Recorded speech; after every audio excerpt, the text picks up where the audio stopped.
Okay, alternatives of human genetics means what kind of alternatives we can follow in human genetics. If there would be no human genetics studies, then how we can use certain tools of human genetics as alternatives, because human genetics is considered as more expensive field. तो बहुत ज़्यादा एक expensive field है, इसमें आपको फिर चाहिए होता है कि आपके पास जो लिमिटेड फैसिलिटीज़ हैं उनके साथ आप काम करें.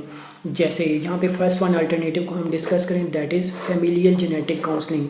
Now familial genetic counseling is easy option for us rather than tracking a genome in a family. कि एक फैमिली में आप जाके देखें कि कोई जेनेटिक डिसऑर्डर है, जैसे हीमोफीलिया है, तो आप उसकी जो फैमिली है उस पूरी फैमिली की जेनेटिक मैपिंग करें, और मैपिंग करने के बाद फिर आप देखें कि हाँ इसमें ये वाला जीन जो था पूरी जनरेशन में ये जो था ये रिसेसिव आ रहा था या ये डोमिनेंट आ रहा था, जिसकी वजह से हीमोफीलिया हुआ. Either this one X linked gene और Y linked gene. So determination of X linked और Y linked gene throughout the family is very difficult and it will be very expensive. It demands more than $100,000. That's why we can follow some alternatives. Such alternatives include like familial genetic counseling, this one, okay. If we will go for the counseling of a family, कि हम उस family को से पूछें, history लें कि क्या कि प्रीवियस जो जनरेशन उनमें कोई इस तरह के जेनेटिक डिसऑर्डर्स अपीयर हुए हैं या नहीं. फिर हम जेनेटिक काउंसलिंग करें कि means they can avoid from cousin marriages और inter family marriages. This will means minimize the chances of genetic disorders in future generation. So this is another alternative for the treatment of human genetic related disorders. Gene therapy is another alternative. Suppose if we will be able to locate a particular gene is absent or abnormal or suppressed or inactive in a person or in individual, then we can just target that gene, and then we can replace that gene with certain factors, or we can administer certain drug molecules which can enhance the efficiency of a gene, of a target gene. So जिससे हम एक gene के जो functions हैं उनको restore कर सकते हैं. This is important alternative of human genetics as well. Further है हम लोगों के पास epigenetic assessment. In epigenetic assessment, we usually assess the environment of an individual or of the species where they are residing. कि जिस environment में एक species मौजूद है या एक individual रह रहा है, तो उस environment का क्या impact है उसके जीनोम पे. सो क्या वहाँ पे टेम्परेचर ज़्यादा है, क्या वहाँ पे हीट ज़्यादा है या क्या वहाँ पे वाटर कंटेमिनेटेड है, क्या जो लिविंग कंडीशंस हैं वो जो लिविंग फैसिलिटीज़ हैं वो इजीली एक्सेसिबल हैं या नहीं. So all these factors assessment will be helpful to restore और to conserve the genome of a particular individual as well. Further है हम लोगों के पास सिम्बियोजेनेसिस और को एवोल्यूशन. इन सिम्बियोजेनेसिस एक्चुअली मतलब ये होता है कि हमारे इन्वायरमेंट में एक स्पीशी के साथ जो बाकी स्पीशीज़ रह रही होती हैं, they are helpful for our survival. जो जेनेटिसिस्ट होते हैं या बायोजेनेटिक्स जो हमें कहती है बेसिकली या ह्यूमन जेनेटिक्स जो हमें रिकमेंड करती है कि आप नेचुरल इन्वायरमेंट को प्रेफर करें फॉर योर लिविंग और फॉर योर लाइफ स्टाइल. लेकिन हम लोग अब अर्बनाइजेशन की तरफ मूव कर रहे हैं. अर्बनाइजेशन की तरफ मूव करने से हम नेचुरल इन्वायरमेंट से दूर हुए हैं. Once we will be escaping from the natural environment, there will be certain consequences. Like यहाँ पे एक एग्जांपल लेते हैं हम. This is a very good example of symbiogenesis. Like see, this is an animal and there is a bird. अब इस bird ने क्या करना है कि इस बर्ड ने इस एनिमल के ऊपर जो पैरासाइट्स मौजूद हैं उनको एज अ फूड यूज़ कर सकता है, ओके. और ये इस एनिमल को क्या फ़ायदा होगा कि जब एनिमल जो बर्ड इसके ऊपर जो पैरासाइट्स यहाँ पे स्किन पे मौजूद हैं, अगर उन पैरासाइट्स को बर्ड ईट अप करेंगे तो इस एनिमल को वो प्रोटेक्ट कर रहा होगा ये बर्ड फ्राम दोज पैरासाइट्स. तो that's why these two species are working or living in a collaborative fashions. Means there will be benefit for both of these species. इन दोनों के लिए फ़ायदा हो रहा है इसमें. So that's why the survival of the animal as well as the survival of bird will be improved, क्योंकि bird को फूड मिल रही है और एनिमल पैरासाइट से बच रहा है. So that's why we can say कि ह्यूमन जेनेटिक्स में हम लोग ये देखते हैं कि क्या जो दूसरी स्पीशीज़ हैं, जो नेचुरल एनवायरनमेंट है एक्चुअली, क्या वो हमारे जीन्स को या हमारे सर्वाइवल को कितना इम्प्रूव कर रहा है. सो सिमिलरली इन सिम्बियोजेनेसिस और को एवोल्यूशन, जैसे ह्यूमंस की एग्जांपल लें तो ह्यूमन की स्किन पे जो नॉर्मल माइक्रोफ्लोरा हैं, जो नॉर्मल बैक्टीरिया होते हैं, these bacteria are protecting us from other micro organism which are very dangerous to us. So इसी तरह से हम कहते हैं कि there is a symbiogenesis phenomena which is responsible for the protection और for the conservation of human genome. क्योंकि जो नॉर्मल माइक्रोफ्लोरा या नॉर्मल माइक्रो ऑर्गेनिज्म अगर मौजूद नहीं होंगे तो हम जो हार्मफुल बैक्टीरिया हैं उनको एक्सपोज हो जाएंगे, जो ज़्यादा हार्मफुल हैं. तो उससे क्या होगा कि वो ज़्यादा हार्मफुल बैक्टीरिया हमारे जीनोम को भी डिस्टर्ब कर सकते हैं और इसमें हमारे जो जीन्स हैं दे वुड बी सप्रेस्ड और they would be non functional. Further है hybridogenetic. This is an other alternative of human genetics. In hybridogenetic actually क्या होता है कि हम जो स्पेसिफिक क्रॉस करवाते हैं, जो डिफरेंट पॉपुलेशन, जो डिफरेंट स्पीशीज़ होती हैं, सॉरी जो स्पीशीज़ के अंदर डिफरेंट इंडिविजुअल्स होते हैं, हम उनका इस तरह से क्रॉस करते हैं just to improve their survival और दियर प्रोडक्शन. जैसे होता है कि हम लोग डिफरेंट एनिमल्स के अंदर जो डिफरेंट उनकी रेसेस होती हैं, तो हम डिफरेंट रेसेस के बीच में जब क्रॉस करवाते हैं तो हमारे पास रिजल्ट्स ज़्यादा अच्छे आते हैं. जो फ्यूचर जनरेशन में जो प्रोडक्ट होता है या जो न्यू एनिमल होता है हम लोगों के पास, तो वो ज़्यादा इन्वायरमेंट एडॉप्टिव होता है, ज़्यादा प्रोडक्टिव होता है, ज़्यादा फ्रूटफुल होता है और उसका सर्वाइवल भी बढ़ जाता है. So that's Y in hybrid genetics is another alternative of human genetics. Okay, moving towards the next slide, ethical implications of human genetics. अच्छा, अब बात ये है कि हम लोग ह्यूमन जेनेटिक्स में इतना स्कोप होने के बावजूद हम ह्यूमन जेनेटिक्स को एक प्रैक्टिकल लेवल पे क्यों नहीं लेके आते. What are the challenges? So there are some ethical implications कि अगर हम ह्यूमन जेनेटिक्स की जितनी अपॉर्चुनिटीज़ हैं, if we will be intervening with in the genome of humans और with in the genome of animals, this will lead towards a certain consequences. And what kind of consequences we can expect? These consequences include pre-symptomatic testing. मिसाल के तौर पे एक individual है और उसके genome में हम बता देते हैं कि आपका जीन हमने स्टडी किया और हमें पता चला कि आपको 40 साल की एज पे कैंसर हो सकता है. तो ये सिम्टम्स अभी उसको नहीं अपीयर हुई, लेकिन हमने एडवांस में उसको बता दिया. This will lead towards the ethical consequence कि हमने उसको एडवांस में ये चीज़ बता दिया, तो एक इथिकल प्रॉब्लम राइज हो जाएगा कि फ़लाँ जेनेटिक काउंसलर ने हमें या डॉक्टर ने ये चीज़ बता दी, दैट इज़ इथिकली रॉन्ग, वो झूठ बोल रहे हैं, whatsoever, we are not going to accept this truth.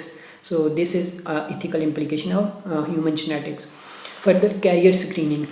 Suppose if a person is carrier of a genetic disorder, so अब हम उसको अगर डिस्क्लोज कर दें कि this one is a carrier of haemophilia suppose in advance, so अब आपको पता है कि उसकी बहुत सारे जो प्रॉब्लम्स इमर्ज हो जाएंगी जब हम उसको डिक्लेयर करें, क्योंकि उसकी जो फैमिली में अगर इस तरह की इन्फॉर्मेशन डिक्लेयर हो जाएगी तो no one will be able to means marry that person. So this one will be another problem or ethical implication of human genetics.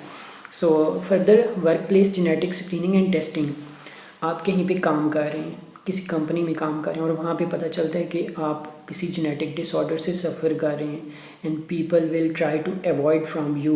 Okay, और समटाइम्स फिर आप क्या करते हैं कि जब इंश्योरेंस कराते हैं अपनी लाइफ इंश्योरेंस और आप किसी जेनेटिक डिसऑर्डर से सफ़र कर रहे हैं, so companies will not go to insure you, क्योंकि आप ऑलरेडी हो सकता है कि आप 1-2 इंश्योरेंस अपनी इंश्योरेंस करवाएं और फ़ौरन से आपको वो जेनेटिक डिसऑर्डर इतना सवेयर हो कि आपकी डेथ भी हो सकती है.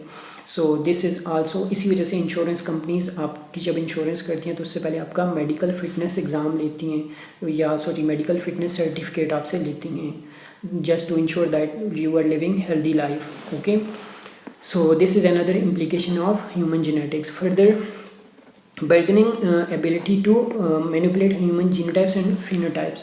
हम क्या करें कि ह्यूमन की जो अच्छी फिनोटाइप्स हैं या जीनोटाइप्स हैं उनको मैनिपुलेट करके वैरायटी ऑफ ह्यूमन बीइंग्स या वैरायटी ऑफ जो एनिमल्स हैं वो प्रोड्यूस करना स्टार्ट कर दें. This is also ethically wrong and not accepted in our society. और इवन इन द वर्ल्ड। तो दुनिया में ये चीज़ भी एक्सेप्ट नहीं की जाती, बहुत कम लेवल पे इस तरह की कोई चीज़ें एक्सेप्ट की गई हैं। जैसे आपको पोल्ट्री फार्म में जो ब्रायलर चिकन मिलता है, तो इसमें ये हुआ कि जो आपके पास चिकन है बेसिकली, तो उसमें उन्होंने क्या किया कि मॉडिफिकेशन, उसके जीन्स में मॉडिफिकेशंस लाई, और जो आपके पास ब्रायलर है, that broiler is growing at faster rate and producing more meat. So जिसकी वजह से इसके फ़ायदे ज़्यादा थे, इस वजह से इसको एक्सेप्ट किया गया। सो हम जो डिज़ायर्ड जीनोटाइप्स हैं या फिनोटाइप्स हैं उनको आइसोलेट करें और किसी एक स्पीशी में इंसर्ट करके डिज़ायर्ड करेक्टरिस्टिक्स हासिल कर सकते हैं, but this will lead towards the ethical problems. तो इथिकल प्रॉब्लम्स की वजह से, कॉम्प्लिकेशंस की वजह से इनको नहीं किया जाता ओपन सेटिंग्स में या at massive level. Increasing knowledge about genetic contributions to ethically and politically significant trades.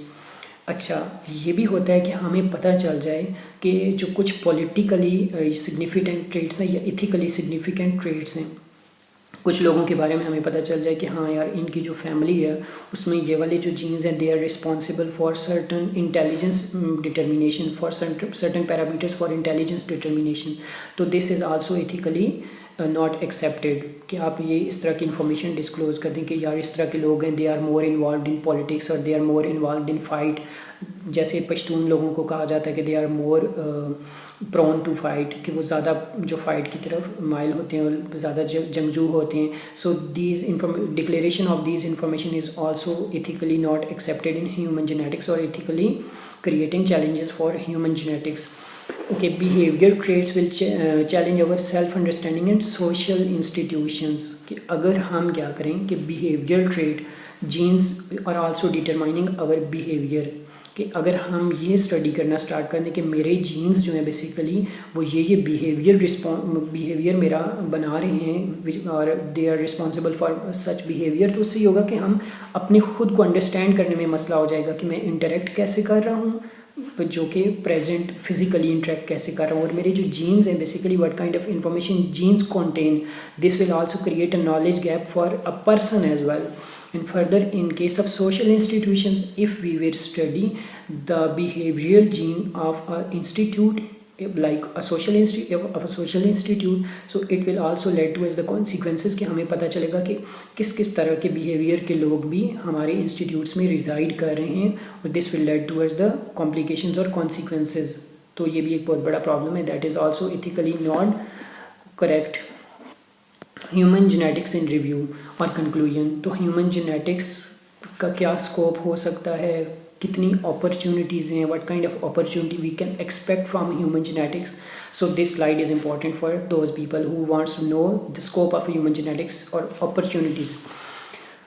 Mapping of human genome and standardization. You know there are more than 25,000 genes in human genome.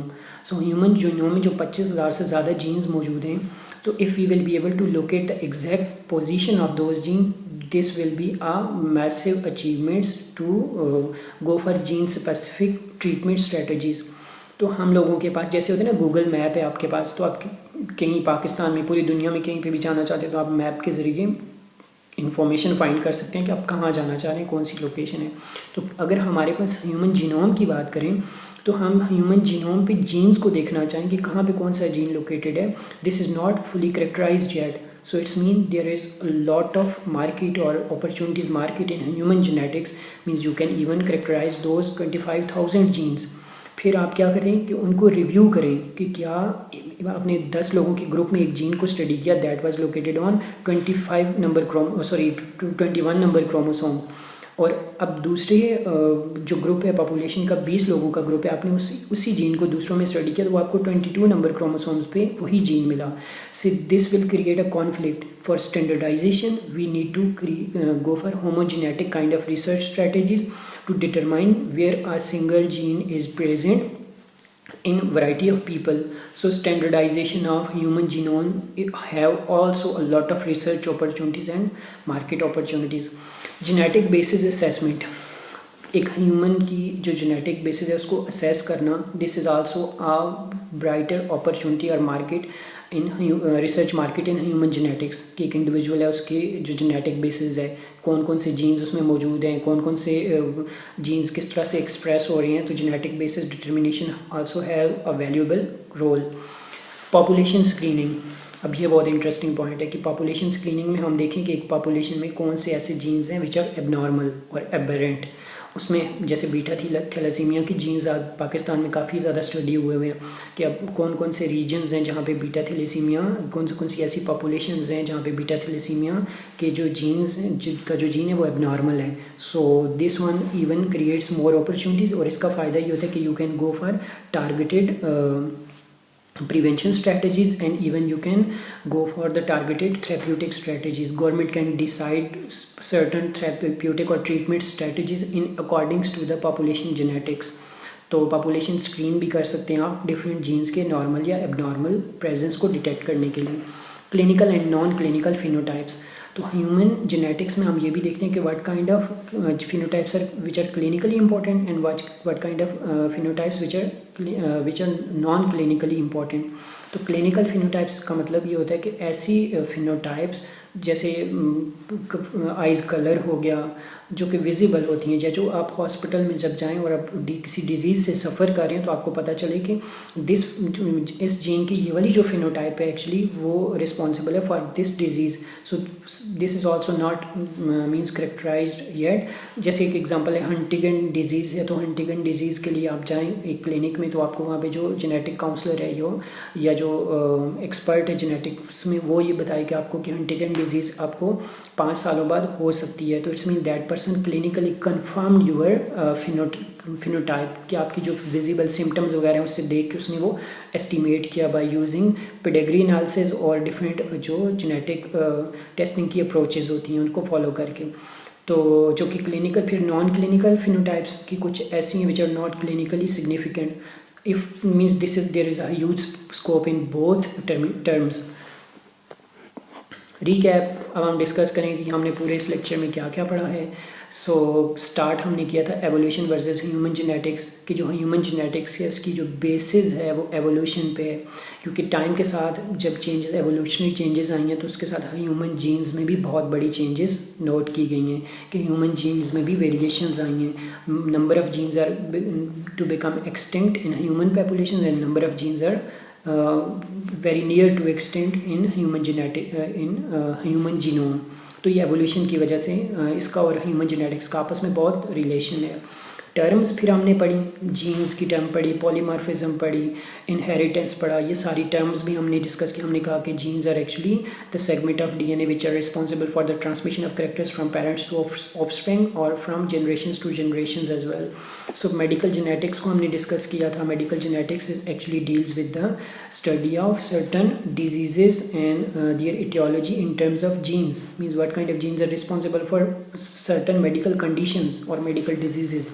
Ethical issues we already discussed, pre-symptomatic ethical issues, okay, and we already discussed ethical issues related to behavior, organizational performance, and number of ethical issues which are associated with human genetics. So that was regarding today's lecture. So in next lecture we are going to move towards the next topic, so stay tuned. So if you have any question you can post your questions in comment box. Thanks.